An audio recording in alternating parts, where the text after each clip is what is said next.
Initiative versus guilt is the third stage in Erik Erikson's theory of psychosocial development, occurring during early childhood, typically between the ages of 3 and 6. At this stage, children begin to take initiative by asserting themselves through play, decision-making, and social interactions. When encouraged, they develop a sense of purpose and confidence in their abilities. However, if they are overly controlled or criticized, they may feel guilt, leading to hesitation in taking action. This stage is critical for developing a balance between self-motivation and an awareness of social expectations. This stage originates from Erikson's broader theory, which builds on the work of Sigmund Freud but expands the focus beyond psychosexual development to include social and emotional growth. Erikson proposed that personality develops through 8 stages, each characterized by a key conflict. Initiative versus guilt follows the autonomy versus shame and doubt stage and precedes industry versus inferiority.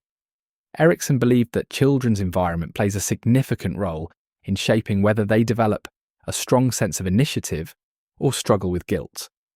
Parents and caregivers influence this stage by either fostering a child's sense of independence or discouraging their attempts at exploration.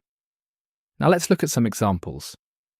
A child who takes initiative might organise a pretend play scenario, such as running a store, and feel proud when others join in. If encouraged, they develop confidence in leadership and creativity.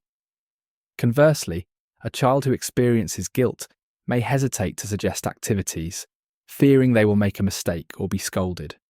For example, if a child wants to help cook but is reprimanded for making a mess rather than guided through the process, they might learn to suppress their desire to try new things. These everyday situations shape how a child approaches challenges later in life. The next stage in Erikson's theory is industry versus inferiority, which typically occurs between ages 6 and 12. In this stage, children focus on learning new skills and gaining competence in academic and social settings.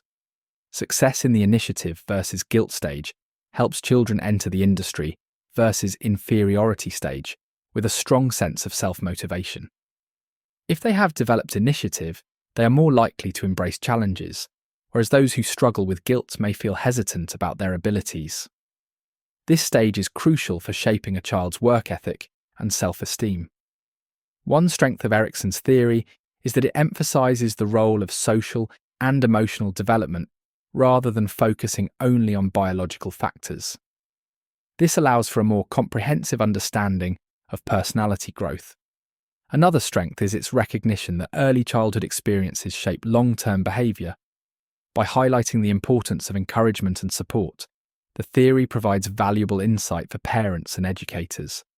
Additionally, Erikson's model applies across different cultures, as the challenges of initiative and guilt are common aspects of childhood development worldwide. However, the theory is not without its criticisms. One criticism is that it lacks precise scientific measurement, as Erikson's stages are based on observations rather than controlled experiments. This makes it difficult to test or quantify the development of initiative versus guilt in a concrete way. Another criticism is that the theory suggests a linear progression through stages, but in reality, development is more fluid. Children may revisit earlier stages depending on life experiences, rather than moving through them in a fixed sequence.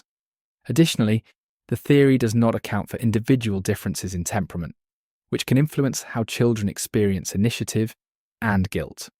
Despite these criticisms, Erikson's framework remains widely used in understanding childhood development.